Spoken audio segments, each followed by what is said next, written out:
So alright, it's me, Pinoy Mechanic in Canada again. So meron akong trouble dito mga buds. Kung makita nyo, ito ay John Deere wheel loader 1998 year model nito. Alright, ang report nito mga buds ay pag tumatakbo daw ay umauga-uga at saka laging pumuputok yung fuse sa loob, pero hindi nila alam kung anong fuse yun. At saka pacheck yung wiper at saka yung heater blower sa loob ng cab.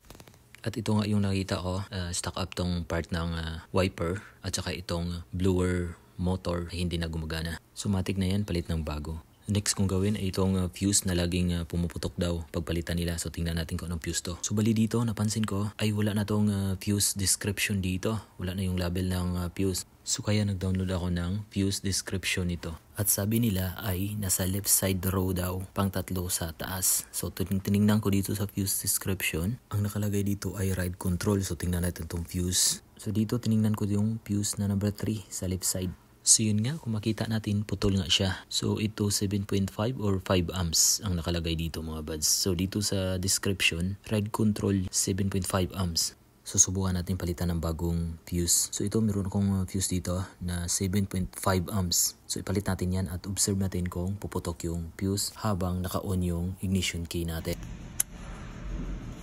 So yun, napansin nyo ba na lakas ng spark? Hindi po spark ng 7.5 amps yun. Parang spark ng 20 amps. So ibig sabihin, malakas yung resistant ng linya na hindi kaya ng 7.5 amps to. Tanggalin ulit natin yung fuse na bagong nilagay natin at tingnan natin kung pumutok. So yun nga, makita natin. Putok nga yung fuse. So ibig sabihin, meron siyang grounded. So hindi natin masabi kung sa wire yung grounded niya. So tapusin nyo na lang panoorin tong video to kung titingnan nyo kung paano ako mag-diagnose nito mga buds. Na hindi ako mangangalkal ng wire na katulad ng iba na talagang kalkal agad ng wire. Ako, iba ako mga buds. Panoorin nyo na lang po. At huwag mong kalimutan mag-likes and share kung meron po kayong napulot na kunting kaalaman sa video ito. So right, fast forward po tayo. Ilang saglit lang at natungton ko na yung dahilan kung bakit laging pumuputok yung fuse. So ito, kung titingnan natin, nasa harapan tayo ng loader, makita natin sa left side. Meron siyang dalawang solenoid. So itong solenoid na to ay sa ride control ng boom. Isang on and off na solenoid at saka yung isa. So itong unang solenoid ay solenoid ng on and off. At yung isa, nasa tabi nito ay yun yung ride control. So which is, yan po yung dahilan kung bakit laging pumuputok yung fuse. Tatanggalin ko po yan at ipapakita ko sa inyo kung bakit laging pumuputok yung fuse dahil dito. At papalitan ko to ng bago. Susukatin po natin ngayon yung ohms o resistant nitong lumang solenoid. So bago po yan mga buds ay kailangan natin ng multimeter. At yung multimeter natin ay isit lang natin sa ohms. So ito yung kagandahan sa multimeter mga buds. No? So advice ko dyan sa mga bagong mekaniko, bili kayo ng multimeter at pag-aralan yung bawat function nito mga buds.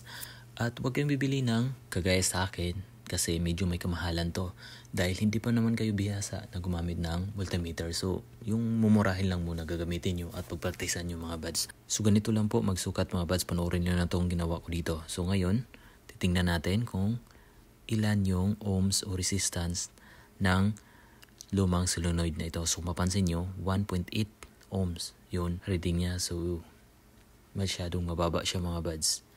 So ibig sabihin malakas yung resistance o ohms. Kaya ito yung dahilan bakit pumuputok yung fuse na 7.5 amps. Susunod natin gawin, susukatin natin tong bagong solenoid.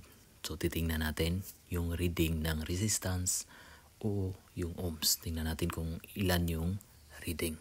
I-compare natin dito sa luma nating solenoid. So sa pagsukat dito mga buds, so pareho lang din yung procedure. Medyo tusok-tusok lang. Ganyan. Tapos, yun na yung reading. 18.3. So, ang laki ng diferensya niya mga buds. Diba? Kung mapansin nyo, 18.3. So, valid itong lumang solenoid. Yung reading nito kanina ay 1.8.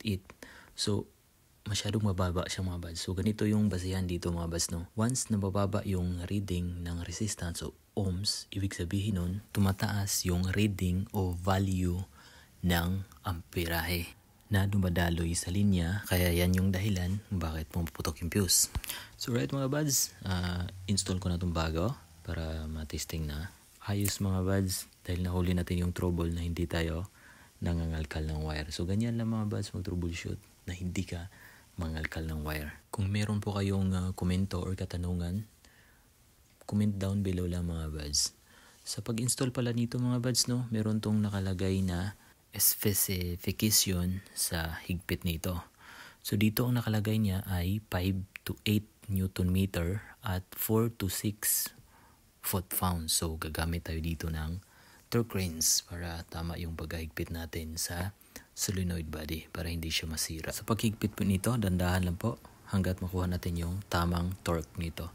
So yun nga, tapos ko nang i-install yung dalawang solenoid at ready na po ito sa road test. Hanggang dito na lang mga buds at maraming salamat sa panonood at kita-kits sa sunod kong video.